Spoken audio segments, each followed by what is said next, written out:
vai cortar a orelha do servo do sacerdote. E aí Jesus vai olhar e vai dizer: não, rapaz, que negócio é esse, Pedro? Calma. Jesus vai pegar a orelha de Malco e vai colocar novamente, vai restaurar a orelha de Malco. Por quê? Primeira coisa, se Jesus não tivesse restaurado a orelha de Malco, não era Jesus que ia ser preso no momento, ia ser Pedro. A atenção que estava sobre Jesus ia desviar para Pedro. E se Jesus não morresse, nós não teríamos salvação. Aí é como Jesus fala assim: Pedro, não é sua hora, Pedro, fica quieto no seu lugar, ainda não chegou a sua hora, Pedro. Segundo ponto é que nós entendemos que Malco era um servo do sumo sacerdote, e ele estava para ser sacerdote.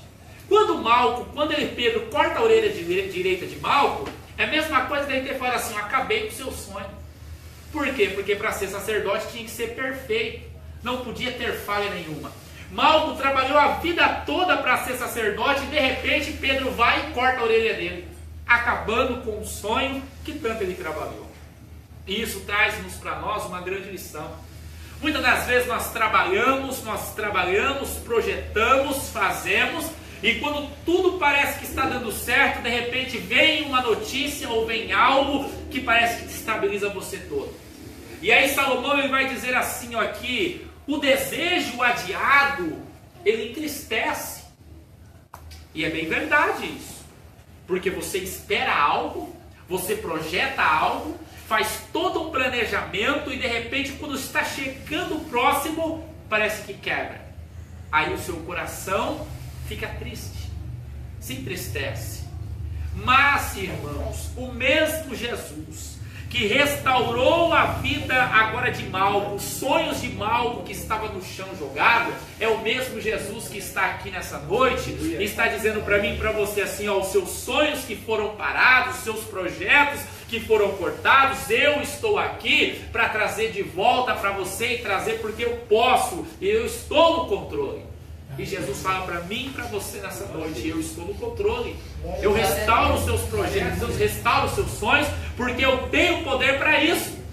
Bem, agora Jesus é preso. A atenção volta para Jesus novamente. E agora Jesus é preso. Quando Jesus é preso, alguns discípulos se dispersam. E agora Pedro está acompanhando Jesus de longe. E aonde Pedro vai, o interessante, irmãos, e o que é bom, é que aquele que anda com Jesus, ele ficar do lado de Jesus, ele já começa a se parecer com Jesus, e já começa a se falar com Jesus. Quanto mais perto de Jesus eu fico, quanto mais parecido com Jesus eu fico. Pedro começou a se esconder, e aonde Pedro ia, alguém dizia assim: ó, você é um deles. Ele dizia: não, eu não sou não. E Pedro se escondeu de repente. Quando passou mais um pouco, ele falou assim: olha, você estava junto com ele, você parece que ele falou: não, eu nem o conheço. E de repente Pedro agora vai perto de uma fogueira, e uma das mulheres vai dizer assim: olha, você é um deles, porque você fala igual eles. Para Pedro, em parte, era bom. No momento, Pedro não entendeu. Mas o Pedro, que era o pescador, agora já estava se parecendo com Jesus. Porque quanto mais perto de Jesus, mais parecido com Jesus eu fico. Quanto mais eu desço na oração, mais intimidade eu tenho com o Espírito Santo e tenho com Jesus. Então, aonde Pedro ia, Pedro já começava a brilhar, já começava a falar diferente. Porque quem tem um encontro com Jesus, a vida é mudada. Ele fala diferente, ele começa a agir diferente, ele começa a pensar diferente, a vida começa a ser diferente. Porque Jesus tem uma vida diferente para dar. E Pedro tinha recebido essa diferença, e Pedro apenas não tinha caído na ideia. Mas as pessoas viam em Pedro que ele estava diferente. E agora, quando Pedro vai dizer pela terceira vez, diz assim: eu não conheço, o galo canta. E de repente Jesus olha para Pedro. Irmãos, imagina agora o sentimento que Pedro não deu no coração. O amigo que tanto dizia: eu estou contigo para toda hora, para qualquer coisa precisa de mim, eu estou aqui. E de repente agora Jesus vai olhar para Pedro, e Pedro longe, separado, dizendo assim: eu deixei meu mestre na mão. Qual o sentimento, irmãos, que veio no coração de Pedro naquele momento? E dizendo assim: eu abandonei meu mestre, eu deixei ele na mão. Qual o sentimento que gerou em Pedro naquele momento? Aí a Bíblia vai dizer que Pedro, angustiado, vendo Jesus sendo condenado, Pedro agora vai voltar agora para a sua cidade. E Pedro agora, como nós lemos no versículo capítulo 21, vai dizer assim, e Pedro falou assim, eu vou voltar a pescar. E os outros que estavam junto com ele dizem, nós também vamos. E aí o que me chama a atenção que é sobre a influência. Pedro foi uma influência, porém Pedro disse, eu vou pescar. Pedro disse, se Pedro tivesse dito assim, eu vou com o mestre, os outros diziam, eu vou também. Eu vou chegar lá. Mas ele disse assim, eu vou pescar, eu vou abandonar aquele meu chamado. Irmãos, e muitas das vezes, por algumas decepções da vida, nós queremos abandonar, nós queremos largar, nós queremos parar na caminhada. E aí, se eu fosse colocar um tema nessa mensagem, seria assim, curando feridas que o tempo causou. Seria o tema dessa mensagem que eu poderia trazer nessa noite. Curando feridas que o tempo causou. Por quê? Quando Pedro, ele agora nega Jesus, uma ferida vem dentro dele. Porque ele acreditava tanto que ele ia com Jesus aonde desce e viesse, que ele não esperava aquele momento. E aquela decepção de ele ter o medo, ter tomado conta dele naquele momento, Pedro agora gera-se uma ferida dentro do coração. E ele diz, acabou, para mim já não tem mais jeito, para mim não dá, porque eu neguei meu mestre, agora não quero saber mais, vou voltar para a minha vida antiga. E Pedro agora vai voltar a pescar. A Bíblia diz que eles entram no barco, pescam a noite inteira. Mas nisso Jesus já tinha sido crucificado, Jesus já tinha descido, passaram 3 dias, Jesus ressuscita e Pedro está pescando. Jesus agora precisa ter um encontro com Pedro. Para quê? Para sarar as feridas que o tempo tinha causado. Imagine-se, irmãos, quando Pedro ia comer, imagine-se só quando ele pegava o pão, ele lembrava do mestre, que partia o pão e dividia entre eles. Que dor que não gerava no coração de Pedro. Quando de repente eles pegavam os peixes, e Pedro começava a trazer os peixes, ele lembrava que um dia eles estavam reunidos, quase 5.000 pessoas, e de repente um jovem com 5 pães e 2 peixinhos chegou e falou assim, olha, eu só tenho isso. Aí de repente o mestre pegou o pão, abençoou, pegou o peixe, abençoou e disse para eles, vai agora e serve o povo. E de repente aqueles 5 pães e 2 peixinhos deu para a grande multidão e ainda sobrou. Pedro começava a relembrar das intimidades que ele tinha. E que dor que não sentia o coração de Pedro, dizia, eu falei, eu deixei meu mestre. Imagina só, irmãos, a dor que Pedro não estava no coração. Imagine a decepção que Pedro não teve naquele momento. E talvez muitas vezes eu e você acreditamos em alguém, ou acreditou em alguém, que dizia assim, eu estou com você para todo momento. Eu estou com você toda hora, pode contar comigo. E na hora que você mais precisou, a primeira pessoa que fugiu foi a pessoa que você acreditava. Você depositou a sua confiança em alguém, e esse alguém não te correspondeu e isso te entristeceu. E talvez você diz, não dá mais, não acredito mais em ninguém, não consigo perdoar mais, não consigo amar mais. Mas, irmãos, Jesus, Ele está para curar feridas que o tempo causou. E agora Jesus está querendo ter um encontro com Pedro. Ele disse, eu preciso ver Pedro. E a Bíblia diz que agora eles estão no meio do mar, estão pescando, não pegaram-se nada, e de repente Jesus, agora ele estava quase 200 metros longe do barco, Jesus na praia, e eles quase 200 metros para dentro da água. Jesus disse, apanhasse alguma coisa? Eles disseram, olha, não pegamos nada. E aí ele diz assim, jogue a rede novamente do lado direito. E eles jogaram. Quando eles jogaram a rede, irmãos, 153 peixes vieram na rede. Aí eu faço uma pergunta para você. Eles pescaram a noite toda. A Bíblia diz. Nada pegaram. Será que eles não jogaram essa bendita rede do lado direito? Será que eles não jogou? Será que eles não jogou essa rede para o lado esquerdo? Será que eles não pegaram essa rede, jogaram para frente, para trás, para um lado, para o outro? Eles jogaram. Mas qual é a diferença? A diferença de jogar a rede para a esquerda ou para a direita por minha conta é uma coisa. Agora eu jogar a rede para o lado direito quando Jesus mandar é outra coisa. O pastor não entende. Uma coisa é você fazer com a sua força. Uma coisa é você fazer com o seu braço. Você querer fazer, resolver problema com a sua força. Dizer, não, eu vou resolver e pronto, acabou. É uma coisa. Agora, outra coisa é Jesus dizer para você assim, ó, vai e faz. Aí é diferente. Aí o milagre acontece. E quando eles puxam a rede, 153 grandes peixes. Aí a Bíblia vai dizer assim, que um dia falou assim, ó, é o mestre. Pedro, quando fala que é o mestre, Pedro já pula na água e vai de nada na frente. Aí a Bíblia diz, o interessante, irmãos, que Jesus, quando ele chega na praia, tinha brasa e tinha peixe em cima. Então Jesus tirou essa brasa e tirou esse peixe. Fala pra mim. Jesus chega, não tinha nada. O texto diz, Jesus chegou na praia, não tinha nada. Jesus pergunta, pescasse alguma coisa? Para quê? Para trazer o alimento. E eles dizem, não pegamos nada. Enquanto eles estavam pescando, olha só, Jesus deu a ordem, joga do lado direito. Enquanto eles estavam pescando, Jesus já estava fazendo milagre na praia.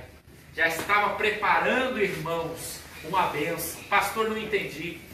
Enquanto Jesus está dizendo para você assim, ó, vai e faz, Jesus está trabalhando na causa que está impossível na sua vida, irmãos. Enquanto Jesus está dizendo assim, ó, vai e batalha, vai e permanece firme, Jesus está trabalhando ali por trás, ó, no impossível. E quando você chegar, você vai se surpreender, porque Jesus tem algo para fazer de surpresas na minha e na tua vida. Eu e você não estamos aqui por acaso. Deus não trabalha por acaso, Deus trabalha com propósito. Se há um propósito de eu e você estar aqui nessa noite, é porque eu e você tem algum impossível.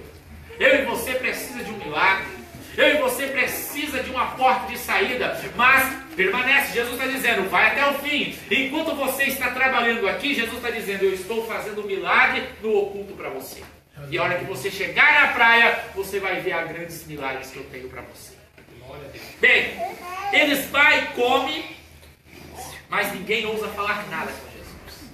Aí de repente Jesus agora, depois de comer, depois de cear, Jesus vai chegar para Pedro e vai dizer, Pedro, tu me amas, Pedro? Pedro vai dizer assim, Senhor, tu sabes que eu te amo. Mas a primeira pergunta que Jesus faz é essa, Pedro, tu me amas mais do que todos? Quando, irmãos, Jesus está dizendo assim, Pedro, tu me amas? A palavra me amas, no grego, né, que é o original, ela tem um significado muito amplo, porque está querendo dizer do amor ágape. Jesus está dizendo assim, Pedro, você me ama mais do que esses discípulos? Você me ama mais do que os barcos, Pedro? Pedro, você me ama mais do que os peixes, Pedro? Pedro, você me ama mais do que a sua família, Pedro? Você me ama de verdade? Aí Pedro, irmãos, responde para Jesus assim, ó, Senhor, tu sabes que eu te amo. Mas o amo que Pedro usa, e o que o texto está dizendo aqui, é a palavra fileu, que quer dizer assim, ó, amar por amizade.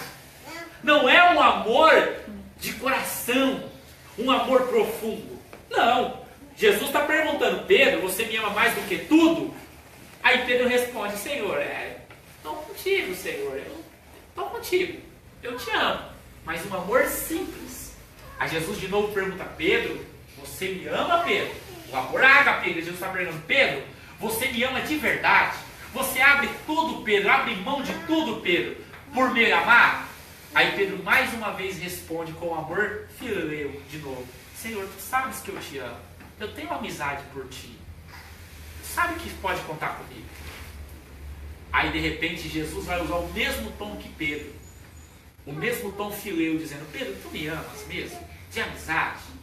Aí Pedro abaixa a cabeça e diz assim, Senhor, tu sabes que te amo, tu conheces o meu coração.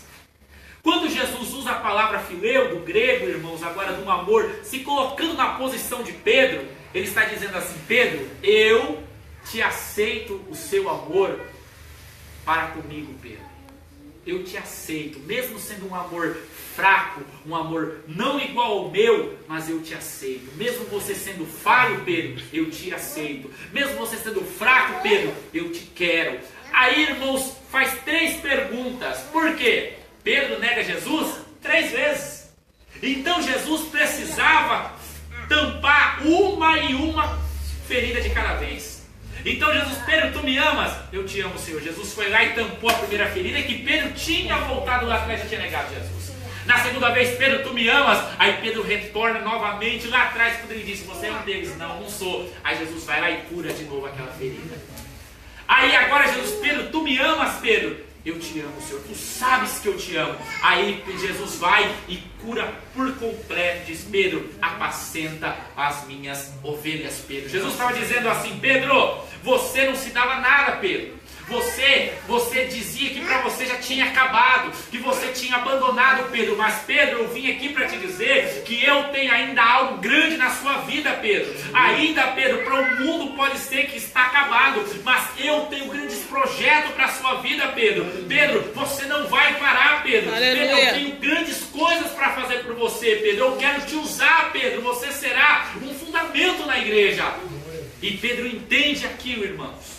E a Bíblia diz que agora Jesus vai dar uma ordem. Pedro, agora vocês vão para Jerusalém e vão ficar lá e vão aguardar algo que vai acontecer. E a Bíblia diz, depois terminados os dias de Pentecostes, estava lá Pedro reunido e veio um som veemente do céu, encheu toda a casa e todos que estavam ali foram cheios do Espírito Santo e houve línguas repartidas no meio dele. A Bíblia vai dizer que o Pedro agora, que outrora estava triste e abatido, dizendo que tudo estava acabado, vai se colocar de pé cheio da unção de Deus e vai começar a pregar. E mais de 3.000 almas são convertidas naquele dia. Sabe o que quer dizer isso, irmãos? Quer dizer que independente da circunstância, independente do que estiver, nós podemos nos sentir para baixo, mas Jesus, Ele está dizendo, eu conto contigo, eu quero te ajudar, eu quero te abençoar, eu quero fazer de você grandes coisas na sua vida.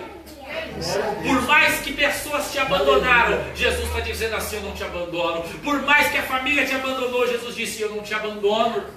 Aleluia. Jesus nunca me abandonou, eu, e nem me abandonará você, irmãos. E Ele nos traz aqui nessa noite para dizer assim, ó, eu conto com vocês. Eu conto com vocês. Independente do que está passando, eu conto com vocês. O que estão dizendo de vocês? Ah, Pedro traiu. Ah, Pedro abandonou. Ei, o que importa é que Jesus está dizendo. Jesus voltou na praia para curar aquilo que Pedro estava dentro de si. E nessa noite Jesus nos traz aqui para curar feridas, irmãos, que o tempo causou. Pastor, eu não consigo perdoar. Pastor, eu não consigo amar. Então, irmão, se não consegue perdoar, começa perdoando. Começa pedindo perdão. Pastor, eu não consigo perdoar. Então, pede perdão você. Começa você. Pastor, eu não consigo amar. Começa agora a querer ser amado. E você vai ver a transformação que vai ter. Pedro, ele buscou, ele acreditou. E de repente agora Pedro foi um pai, grande pai da igreja. Morreu como um mártir. Pessoas olhavam e diziam assim, esse não tem mais jeito. Mas Jesus veio, curou as feridas que estavam abertas e os abençoou. E nessa noite, irmãos, para nós encerrarmos esta mensagem, fica-se essa para você. Jesus, Ele quer curar feridas que o tempo causou. Somente Ele pode curar feridas, independente de pessoas que te abandonou, de pessoas que te deixou para trás, não importa, siga o seu caminho para frente e tenha certeza de uma coisa, Deus, Ele está contigo em todo tempo e em todo momento, dizendo assim, ei, não temas que eu estou contigo. A Bíblia vai dizer que a 366 não temas, porque a cada dia Ele vai mostrar para você assim, ó, o mundo pode te abandonar, mas eu estou aqui contigo. Chegou na terça-feira, eu estou contigo. Na quarta-feira, eu estou contigo também. Na quinta-feira, o dia está negro, eu estou contigo. Chegou na sexta, estou contigo também. No sábado, estou com você. E no domingo, Ele vai dizer, vamos iniciar a semana de novo, porque não temas que eu estou contigo. Irmãos, o único amigo que não abandona, que não entristece e que não sai de perto perto de você é Jesus, é Deus, é o Espírito Santo que conforta o nosso coração e diz assim, ó, conta comigo, porque eu vou até o fim com você. O homem pode nos negar, assim como Pedro negou. O homem pode nos abandonar. A família muitas das vezes pode nos abandonar. Mas Jesus nunca vai me abandonar e nunca vai te abandonar. E que essa palavra fique guardada no seu coração para que a presença do Senhor seja notória em nosso meio. Eu agradeço a oportunidade em nome de Jesus. Aleluia.